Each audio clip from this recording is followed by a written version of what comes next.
Hey, thank you for listening to the Vegan Ambition podcast. I'm here to let you know that you can visit us on our website at theveganambition.com or on Instagram, Facebook, or Twitter. We post new content every single day. And now, time for the podcast.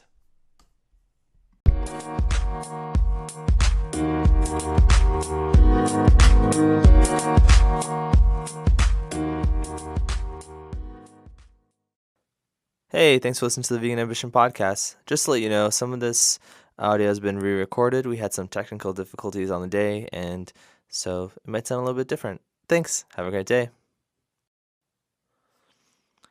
Hey, I'm Ruji, and today we're joined with Jenny, and I'm Ruji. Welcome to the Vegan Ambition podcast number 15. Today's main question is, what do you think about lab-grown meat? But before we start, I'd like to thank today's sponsors. I'd like to thank oats, nutritional yeast, and of course, powdered sugar. This podcast is a tool to help vegans, vegetarians, and anyone else who's interested in the vegan lifestyle. On this podcast, we'll have different guests every week. We're going to discuss a topic on veganism, and we will debate different viewpoints. The Vegan Ambition is a no-pressure zone and a no-hostility zone. We don't pressure our guests, we're simply here to discuss different viewpoints. I hope you'll join us on this journey, and education is our biggest goal here. If you don't know me already, I'm Ruji. I've been vegan for over a year now. I'm not a perfect vegan, but I'm trying to become one. Hopefully you can join me on this journey of veganism and learn something new in the process. And this is Jenny. You're a plant-based nutritionist as well as a yoga teacher and food editor. Can you tell me a bit more about yourself? Yes, I'm plant-based for 8+ years. I'm also, not perfect in terms of the diet, meaning I keep a plant-based diet, but I'm not the ideal plant-based diet, meaning I also sort of have those cheats with indulgent plant-based foods, such as the French fries from time to time and that type of stuff. But I feel like, in terms of diet and what works for you is what you're doing most of the time is sort of the goal. If you have moments of diversion, let's call it, that's okay, right? We all sort of indulge, whether it be to, go back to maybe not being plant-based for a moment and then visiting it again, or staying plant-based but being very indulgent for a period of time. I think it's very individual, and maybe we need to start to let go of the feeling of having to sort of uphold a certain way of doing things, if that makes sense, right? So sort of feel empowered by what you're doing most of the time type of attitude, right? Yeah. And can you tell me a bit more about why you went plant-based and what your journey was to where you are now? Oh, sure. Well, I went plant-based after being a flip-flopping vegetarian for about 15 years. I started my journey into vegetarianism because of my mother. She had chronic colon issues from when I was just a little girl, from about 5 years old onward. And the doctor, or someone, I shouldn't even say the doctor, but someone in her life suggested to her to go vegetarian because it was easier for the colon and it was easier for the body and for her to digest and absorb nutrients. And that was the first time I had ever heard of a connection between health and the avoidance of meat. So I grew up for a period of time. I was still consuming meat that was a part of our household. My parents had split when I was young. One side is Scottish, and the other side, my mom's side, is Maltese and Irish, and they are also, meat eaters. But my mom, absolutely not. She ate fish. She was pescatarian, vegetarian for 20 some plus years until she died. 30 plus years until she died. At any rate, that was the first time I had ever heard of that type of connection. It was health-based first. And, there was a lot of options in my mom's home for eating vegetarian and enjoying the food, even though she would sort of quote, buy for the kids the other stuff, whether it be like a lunch meat or whatever. She wouldn't eat it herself. But we also had lots of vegetarian meals. So when I was old enough to make my own decisions in terms of food, when I became a young adult, I became vegetarian. And I kind of flip-flopped around because I wasn't really doing it right. I didn't have any education. I just thought, well, as long as I'm not putting meat on my plate, everything's going to be okay in terms of nutrition. And that wasn't the case. So I felt sort of deficient at times and a little bit low.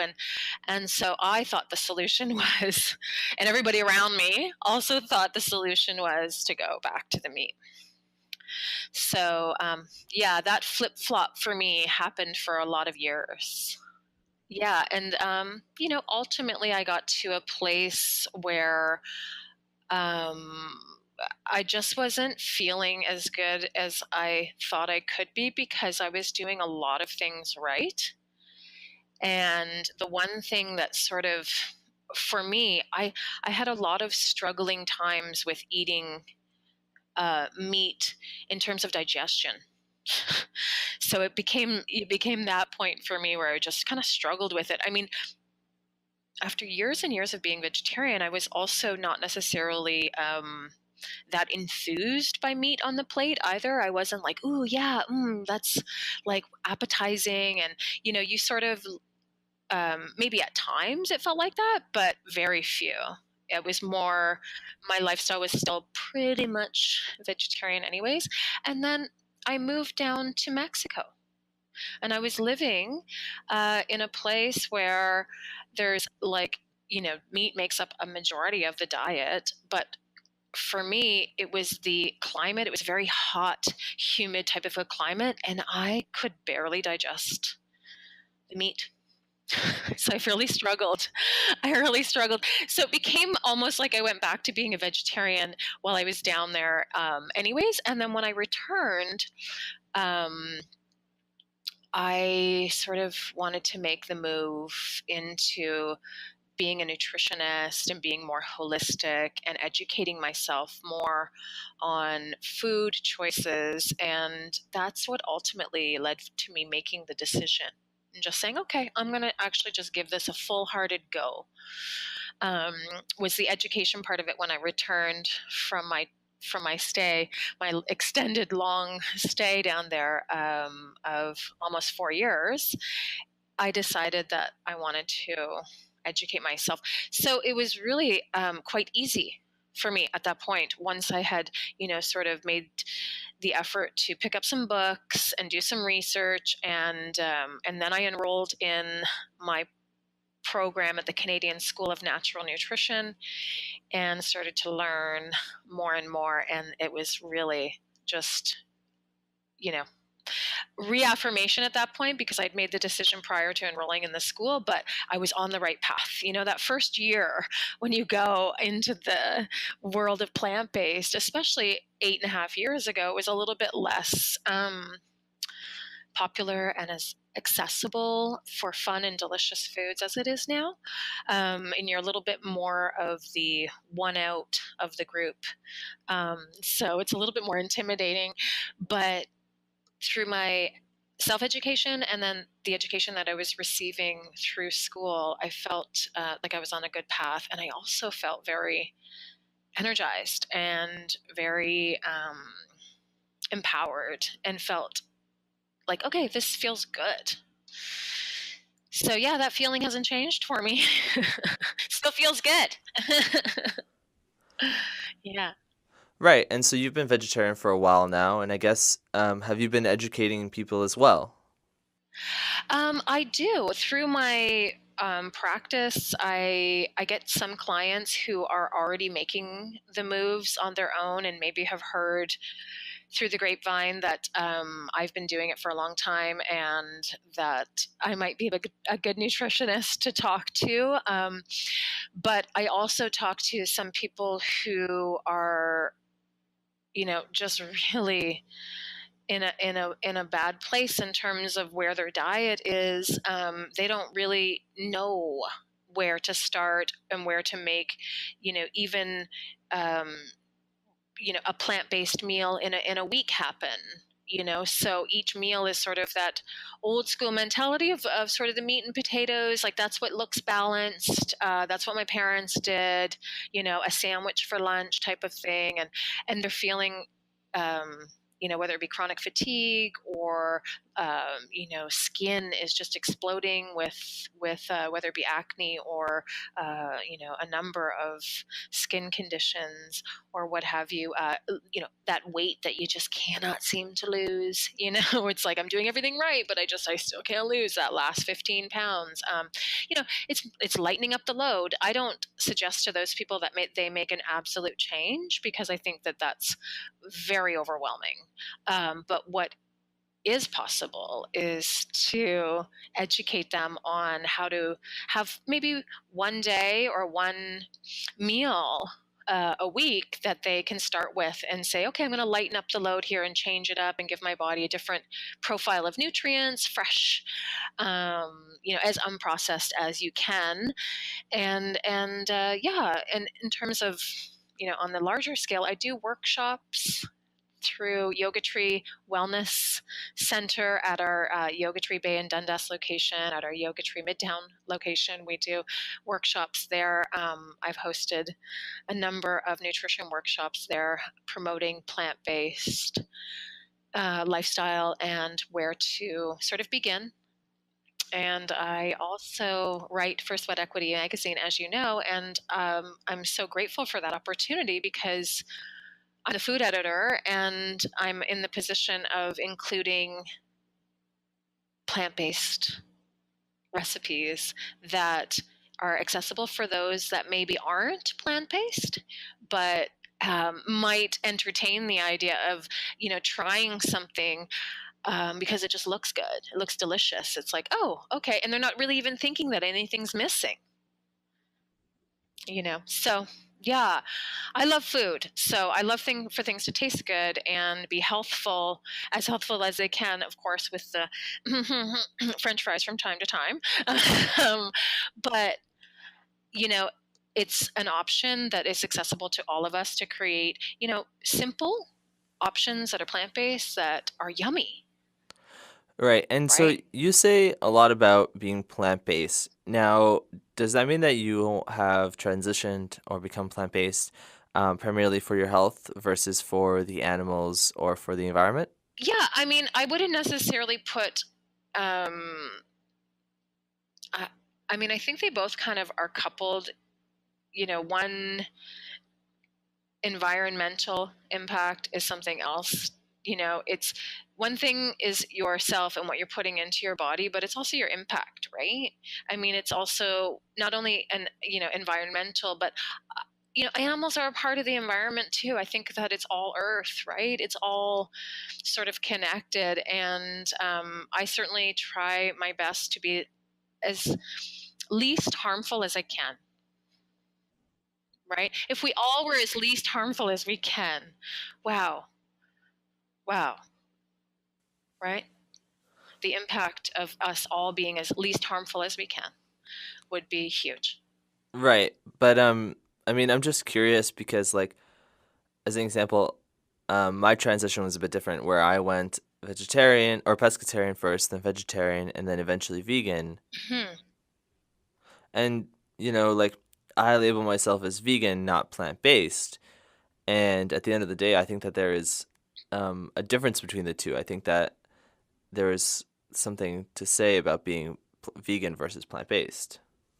And I think that the main difference is that people who are plant-based are usually in it for their health, versus people who are vegan are generally in it for the environment or for the animals.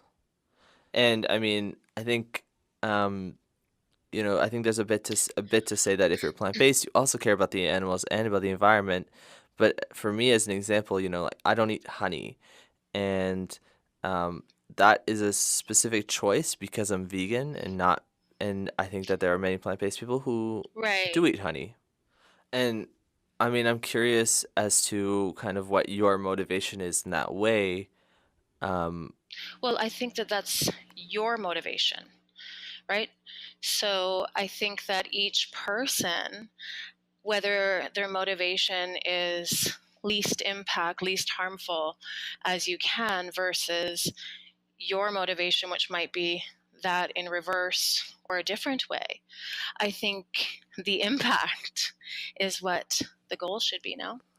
Yeah, sure. And I mean, I don't disagree with that.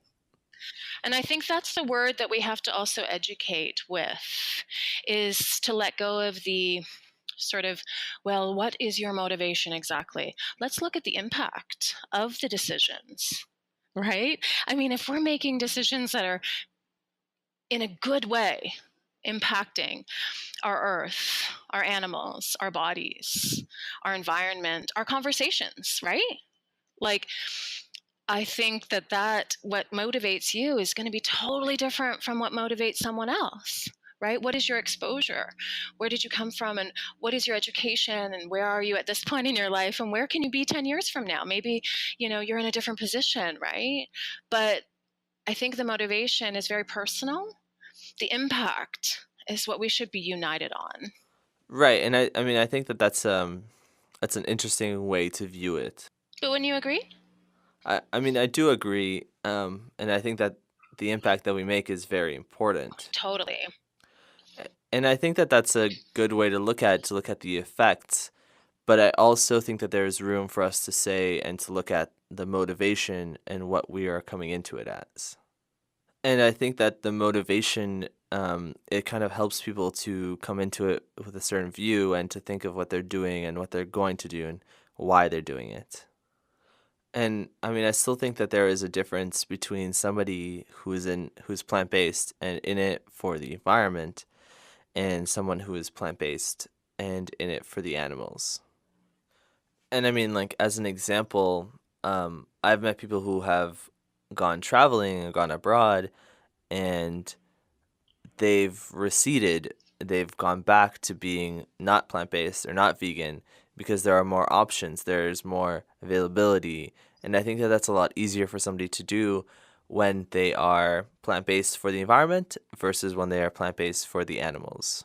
And I mean, personally, for me, when I've been traveling, I felt like I did not have the option to go away from being plant based because for me, I felt like my impact would be reduced if I had decided to, eat this burger or eat this butter when I was abroad.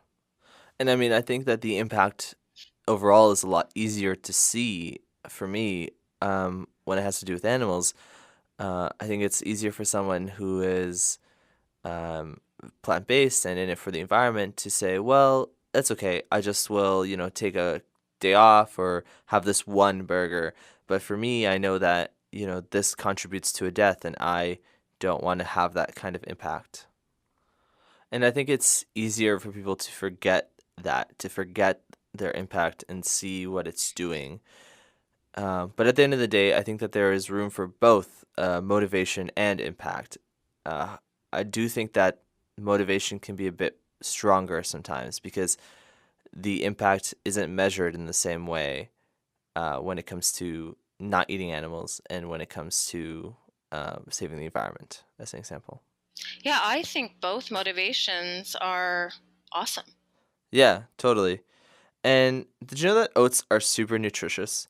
Half a cup of dried oats has 191% of your daily manganese, 41% of your phosphorus, 34% of your magnesium, 24% of your copper, 20% of your iron, and 20% of your zinc, not to mention 11% of your daily folate and 31% of your vitamin B1. Don't forget, oats also has 13 grams of protein and 8 grams of fiber and a lot of other stuff. Basically, oats are phenomenal for your body and for your health. Thanks, Oats for sponsoring today's episode. Now, Jenny, I'd like to get on to today's question, which is, what do you think about lab-grown meat? Well, I'm, I mean, I'm not sure that we should be, you know, I think that if we focused our energy instead of growing meat in a lab on educating people on different ways to get nutrients from what Mother Earth already provides. I think that would be a better way to focus energy. For those that are absolute die-hard meat eaters, I mean, I'm not sure that this is a great option for them either. I think that they just need to be educated and exposed to more plant-based options rather than trying to focus on growing meat in the lab. You're talking about like meat, not non-meat products, right? Like we're not talking about Beyond Meat or Impossible. No. Okay. No. Okay. No, we're talking about like lab grown meat. So as an example, there's something new coming out. Yes. But it's not out yet. It's like it uses stem cells Yes. basically to grow the meat. Yeah. I'm not really into that approach. I feel like it's, I don't know, stem cells to grow what? Meat in the lab. Okay, I understand the motivation is to, not slaughter animal to get the quote meat. But I'm also not convinced that it's the most healthful option for our bodies at all. So I don't really support it. I feel like we could focus energy on, like I say, developing, maybe more educational materials for people so that they can have easy access in schools and such to learn about how to, get nutrients from what we already, have in our environment, and maybe work toward less GMOs and more, figuring out more ways that we can grow, that we can clear land and start to get back to growing the vegetables and the protein sources that we already have access to, that have been around for years and years and years and years. Yeah, and Right? I think that one of the reasons that I disagree with lab grown meat is that the stem cells that are used still have to come from somewhere. Exactly.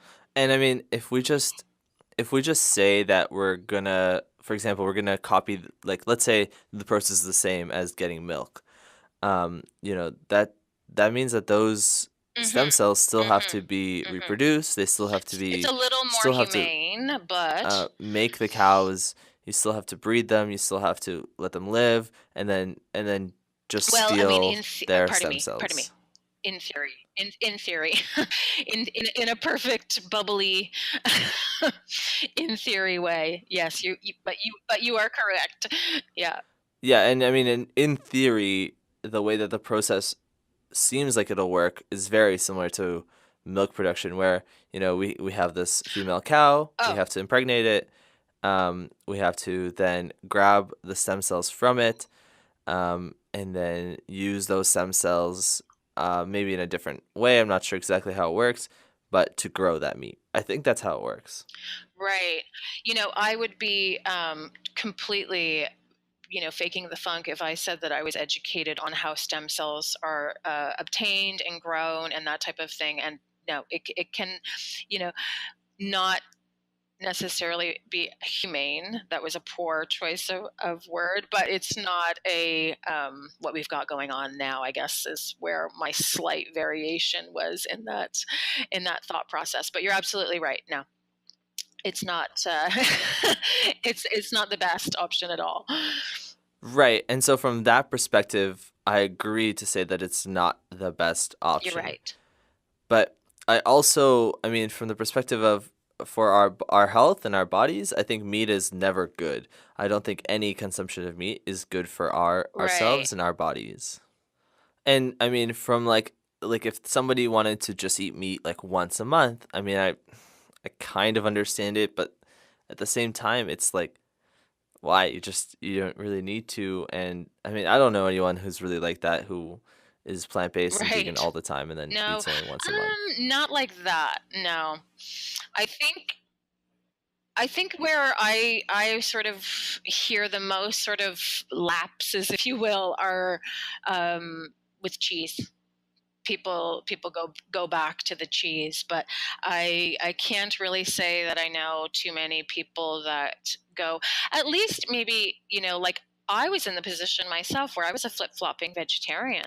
I mean, I still ate eggs, and I still ate cheese for a period of time, but I was never a big cheese lover, mainly because it made me feel terrible. But yeah, I mean, I understand the flip flop between a vegetarian, let's say, because you're kind of already consuming the animal product anyway. So I get that perspective, but I don't know really of anyone that sort of really goes to the once a month type of thing. They either go back and it's like maybe a long period of time, or they totally avoid it.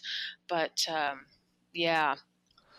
And I mean, the only two perspectives that I know that are kind of similar is the first one is this individual who I guess his girlfriend was vegan, and she encouraged him to eat vegan once a month or once a week. No, no, no. To eat meat once a week and eat vegan the rest of the time. And he did that for a while, but eventually he did go vegan.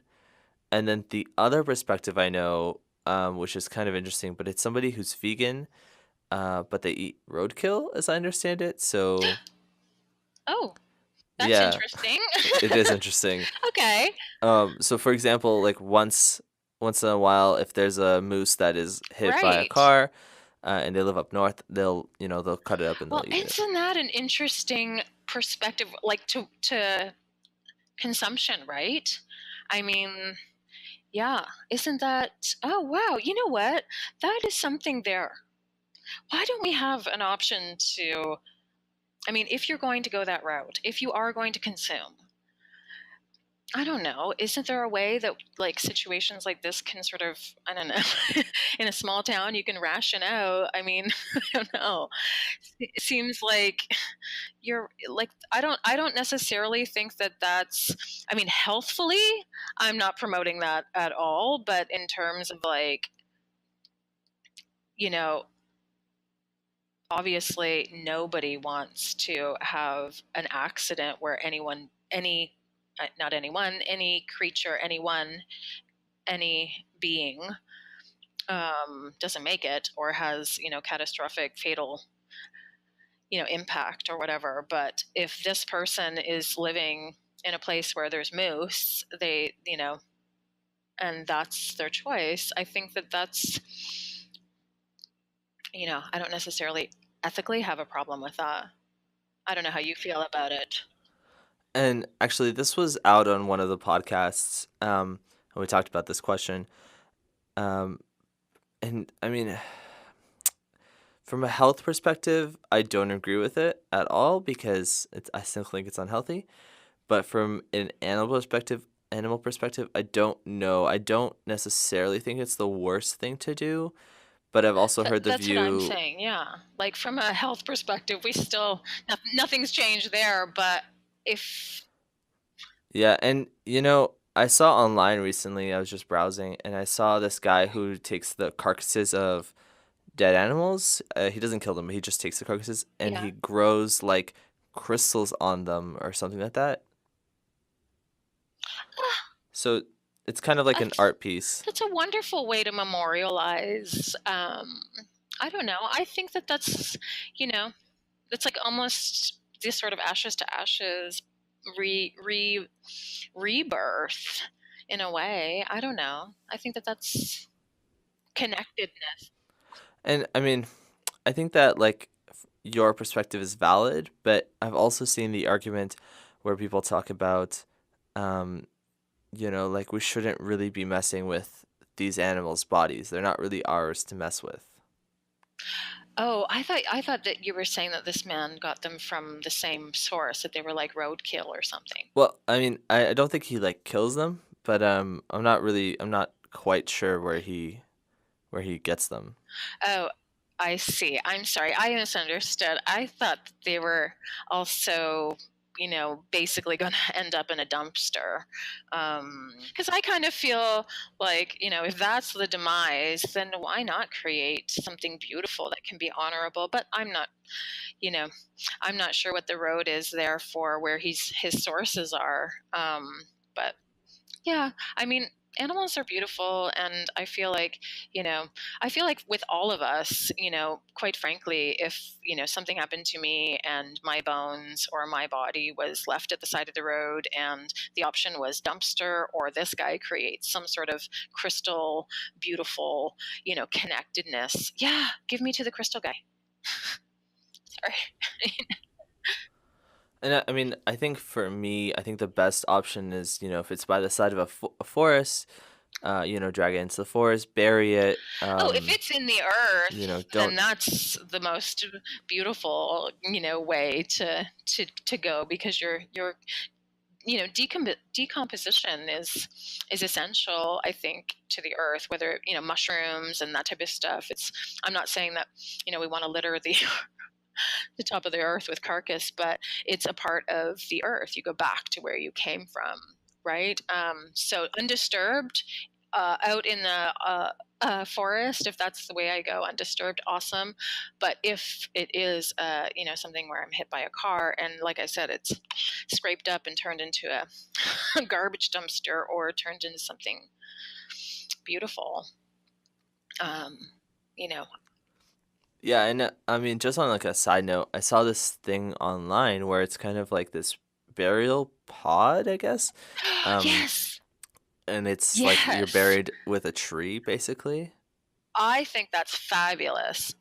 Yeah, because they say something to the effect of, I mean, at this point, we have literally so many decomposing bodies that we really can't keep up with because of the population, right? I mean, so much of the earth is, first of all, being wasted on, you livestock and that type of stuff and that whole nightmare. And then we've got another problem, which is that we have such a huge population now in the earth that we are decomposing at a rate that the earth itself is not healthy enough to keep up.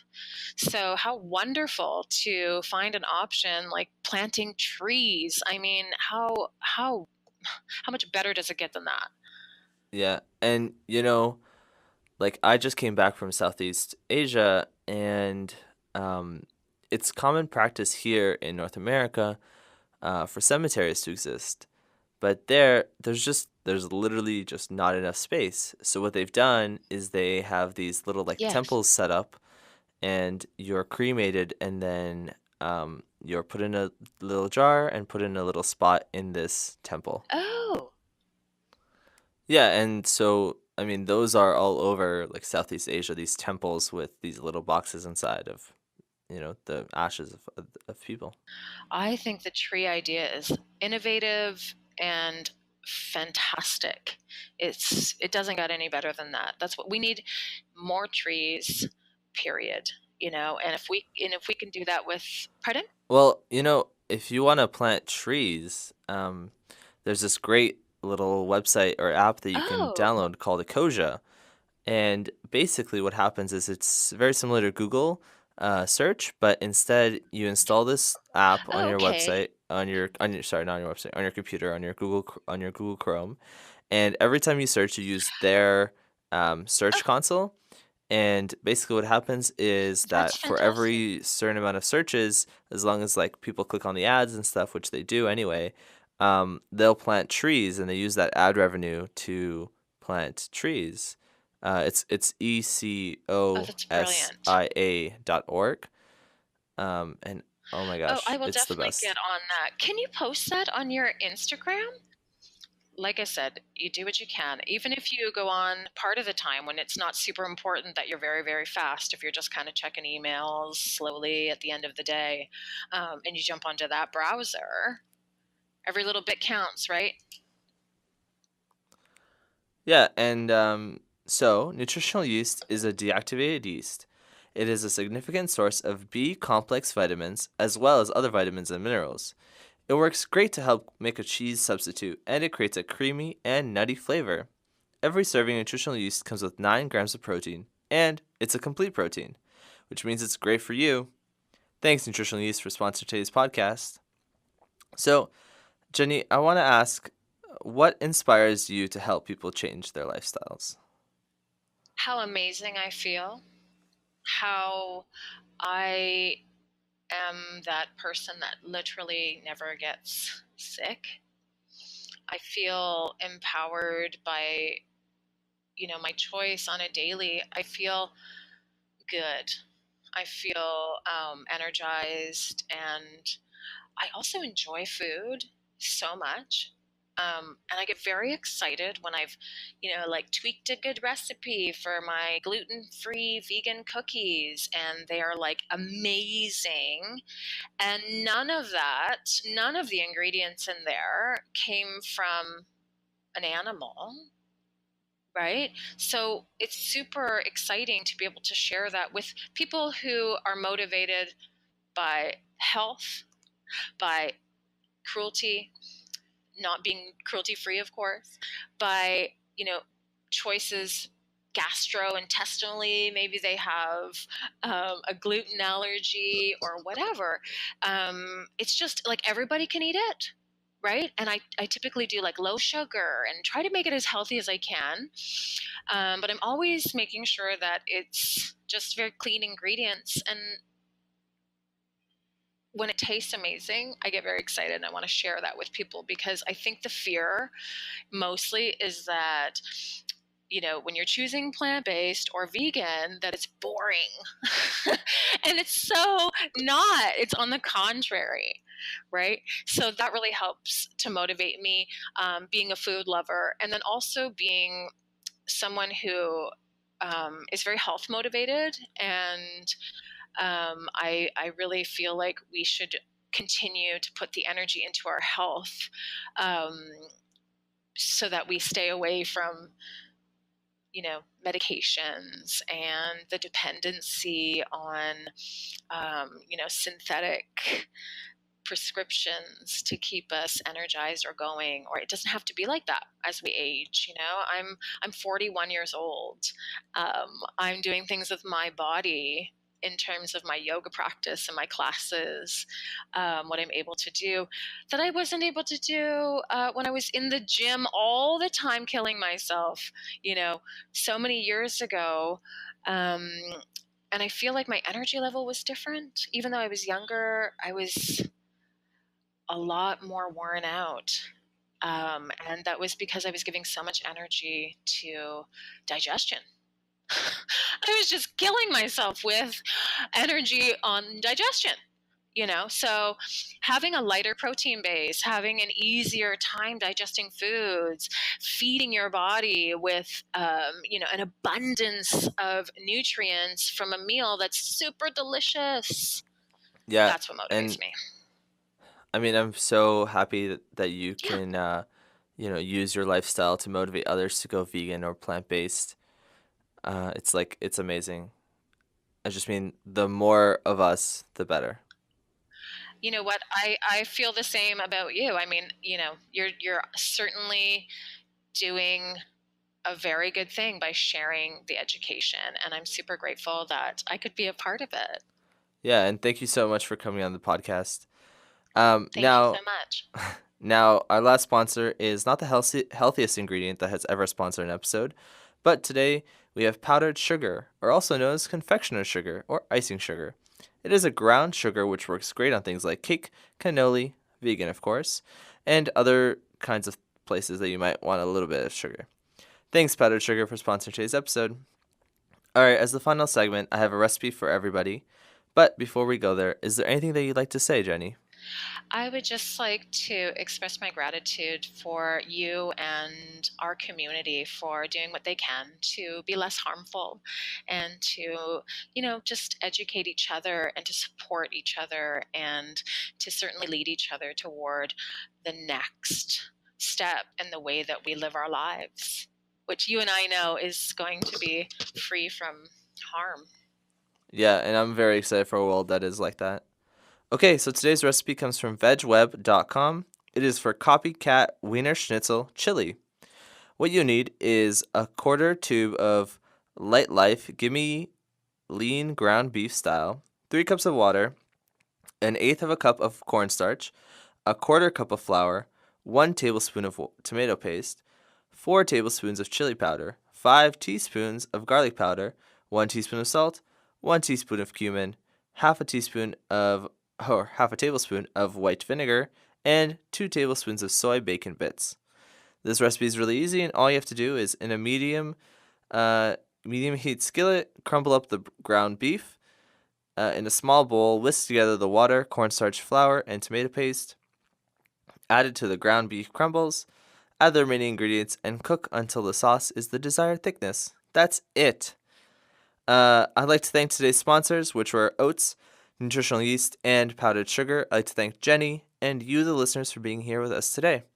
You can find Jenny on Instagram at jenny.nicol. That's JENNY.NICOL, or www.jenny.nicol.com.